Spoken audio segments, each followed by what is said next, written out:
মৌসুমী বায়ুর প্রভাবে কদিন ধরেই বাংলাদেশের বিভিন্ন স্থানে বৃষ্টি হচ্ছে। নদ নদীর পানি বেড়ে অনেক জায়গায় আকস্মিক বন্যা পরিস্থিতিও তৈরি হয়েছে। ঘটছে পাহাড় ধসের ঘটনাও। এ বিষয়ে পানি ভবনে ব্রিফ হচ্ছে। আমাদের সহকর্মী সম্রাট আনোয়ার সেখানে আছেন। কি ব্রিফিং হলো সেটা জানার জন্য তার সঙ্গে সংযুক্ত হচ্ছি।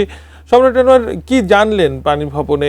দেশের সার্বিক যে এই বৃষ্টি পরিস্থিতি কতটুকু উন্নত হবে, কতক্ষণ অপেক্ষা করতে হবে আমাদের?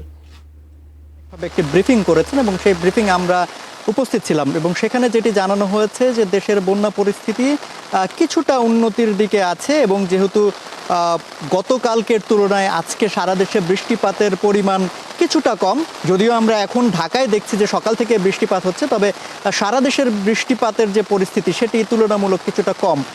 সে কারণে দেশের বিভিন্ন জায়গায় বন্যা পরিস্থিতি কিছুটা উন্নতি হয়েছে এবং তারা যেটি বলছেন যে তবে এখন পর্যন্ত 5টি নদীর তারা বলছেন সাঙ্গু, মাতামুহুরী, মনু সহ কুশিয়ারা সহ 5টি নদীর 9টি পয়েন্টে এখনও পানি বিপদসীমার উপর দিয়ে প্রবাহিত হচ্ছে এবং যে কারণে বলছেন যে এই অঞ্চলগুলোতে বন্যা পরিস্থিতি পুরোপুরি পানি নামতে শুরু করেনি, কিছুটা কমেছে।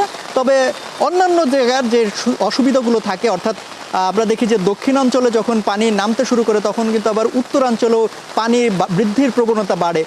সেটি তারা বলছেন যে লঘুচাপের কারণে যে বৃষ্টিপাত, সেই ভারী বৃষ্টিপাত যেহেতু কমে গেছে সেহেতু তারা আশা করছে যে উত্তরাঞ্চলের বন্যা পরিস্থিতির খুব বেশি একটা অবনতি হওয়ার সুযোগ অন্তত নেই।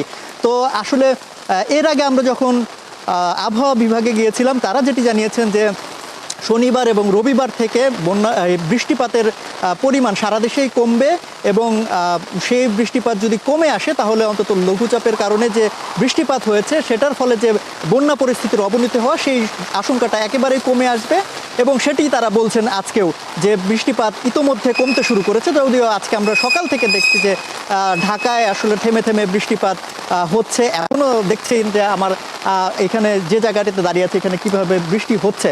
তো সামগ্রিকভাবে যদি বলি যে দেশের বিভিন্ন জায়গায় বৃষ্টিপাত এখনও চলমান রয়েছে, তবে বড় যে বৃষ্টিপাতের ধাক্কা সেটি অন্তত কমে গেছে, সেটা নিশ্চিত করেছে আবহাওয়া বিভাগ। তো এই ফলে আসলে দেশের যে বন্যা পরিস্থিতি আশা করা হচ্ছে যে 2 দিনের মধ্যে হয়তো বা বন্যা পরিস্থিতি আরও উন্নতি লাভ করবে। শশী।